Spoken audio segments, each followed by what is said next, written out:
Halloween अक्टूबर 31, 2025। Charleston की पुरानी गलियां रंग बिरंगी लाइटों से जगमगा रही थी। लोग मास्क पहने हुए म्यूजिक पर नाच रहे थे, जैसे हर कोना खुशी से भरा हो। और इसी मस्ती के बीच एक 19 साल का कॉलेज फ्रेशमैन ओवेन कैनी अपने दोस्तों के साथ किंग स्ट्रीट पर था। एक नॉर्मल नाइट लग रही थी, लेकिन लाइफ के सबसे बड़े ट्विस्ट कभी अनाउंस नहीं होते, है ना। रात के करीब 2 बजे ओवेन अपने फ्रेंड से अलग हो गया। जर्सी उतार दी, सिंपल कपड़े पहन लिए। शायद ये एक छोटी सी डिटेल लग रही हो, लेकिन साइकोलॉजिस्ट कहते हैं जब कोई अपने फैसिव लुक से प्लेन अटायर में स्विच करता है, कभी कभी वो एक विड्रॉल सिग्नल होता है, एक अंदर के स्ट्रगल जो दुनिया नहीं देख पाती। और फिर कैमरास ने उसे कैप्चर किया अकेले। 3 बजे के आसपास उसने सलोइक रेविनियल ब्रिज के पेडेस्ट्रियन पाथ पर चढ़ते हुए दिखाई दिया। एक स्टील का जाइंट स्ट्रक्चर 2.7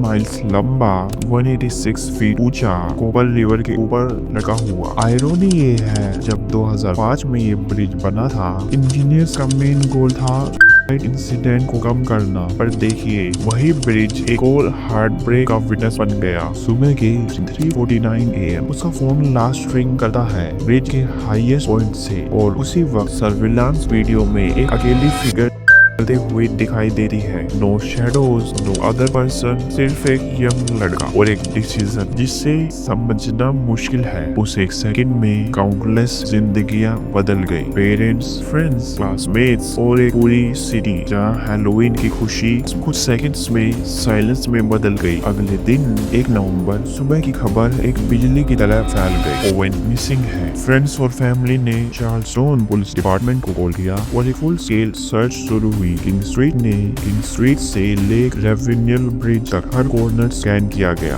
ब्रिज के कैमरास, हार्बर के फीड्स, फोन रिकॉर्ड्स, सब कुछ एनालाइज हो रहा था। हर घंटे एक नई उम्मीद और एक नया डर लेकर आ रहा था। और फिर आया वो दिन, नवंबर 4 से 6 तक, जब डिटेक्टिव्स ने वीडियो फाइल करके देखा और उन्हें वो कंफर्म किया जिससे सब डिनाई करने वाले थे। वो एक अकेली सिलोइड, ये कोई फाउल प्ले नहीं है, ये डिलिबरेटली था।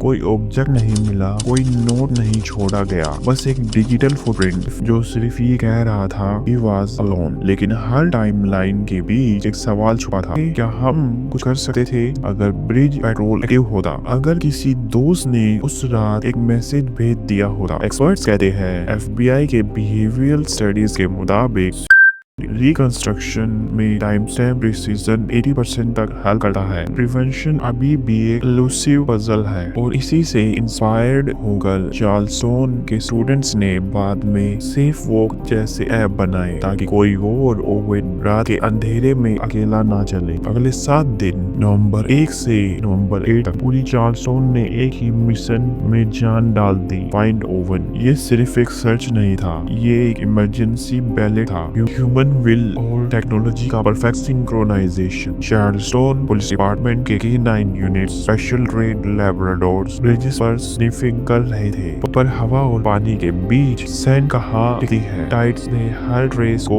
ब्लर कर दिया। हार्बर पेट्रोल के बोट्स कोपर रिवर्स के 10 डॉट कोपर रिवर के 10 डॉट करंट को स्लाइस करते हुए सर्च कर रहे थे। डाइवर्स ने ड्राई सूट्स पहने 68 डिग्रीज के ठंडे पानी में उतरकर सोनार सिस्टम यूज किया। हाई फ्रीक्वेंसी साउंड वेव्स से अंडर वाटर मैप्स बनाए। कहीं एक मेटेलिक रिफ्लेक्शन, कहीं एक फॉल्स अलार्म, लेकिन हो कभी नहीं छोड़ी गई। ड्रोन्स भी ऊपर से 4K थर्मल फीड्स भेज रहे थे। 50 स्क्वायर माइल्स तक का एरिया स्कैन हुआ। और सबसे inspiring part, community involvement. CPD ने ट्विटर और फेसबुक पर #EyesOnTheWater कैंपेन शुरू किया और 20 से ज्यादा वॉलंटियर्स बोर्ड निकाल पड़े। लोग अपनी मर्जी से सर्च में जुड़ गए। फाइनली नवंबर 8 सुबह 8:45 AM डाइवर ने पैट्रियोट्स पॉइंट के शैलो वाटर्स में एक शाइन डिटेक्ट किया, और फिर उन्होंने ओवन को वहां पाया। पेट्रोल बोट्स ने